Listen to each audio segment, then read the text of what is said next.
Ready? 3, 2, 1, start. Section 65 within bracket 1 does not require that the deputy collector must himself go to the agricultural fields and inquire on the spot whether they are lying fallow. Stop. He may, if he so desires, record evidence himself or the recording of the evidence and the actual inspection on the spot can be left to some subordinate officer. Stop. The report of such local inspection and the record of the evidence collected in that behalf would be forwarded to the deputy collector, and that would be the material on which he would hold the inquiry himself. Stop.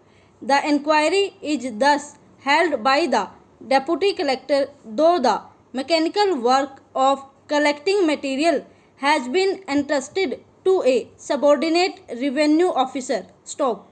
In such a case, we do not see how the principle that a delegate cannot delegate comes into operation. Stop.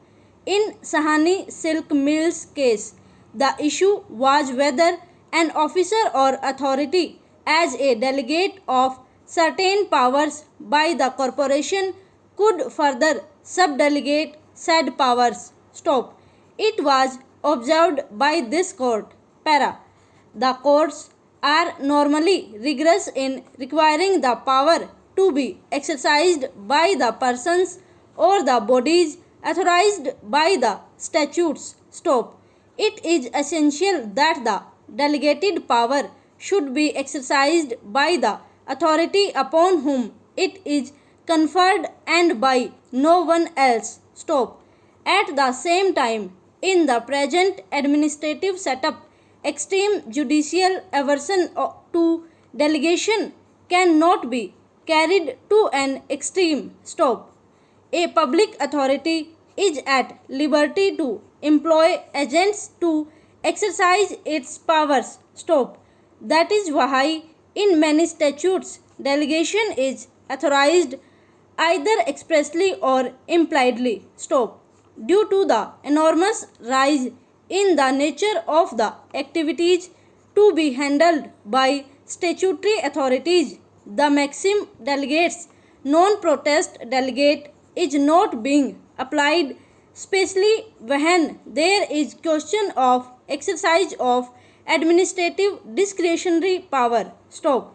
By now, it is almost settled that the legislature can permit any statutory authority to delegate its power to any other authority. Of course, after the policy has been indicated in the statute itself, within the framework of which such delegate is to exercise the power. Stop. The real problem or the controversy arises when there is a subdelegation. Stop. It is said that when Parliament has specifically appointed authority to discharge a function, it cannot be readily presumed that it had intended that its delegate should be free to empower another person or body to act in its place. Stop. So far as the present section 94A is concerned, it says that the corporation subject to any regulation made by the corporation in that behalf may direct that particular or any of the powers and functions which may be exercised or performed by the corporation may in relation to such matters and subject to such conditions, if any, as may be specified, be also exercisable by any officer or authority subordinate to the corporation. Stop. But by the resolution dated 28 to 1976, the corporation has not only delegated its power under section 85B of the Act to the Director General but has also empowered the Director General to authorize any officer to exercise the said power. Stop. Over.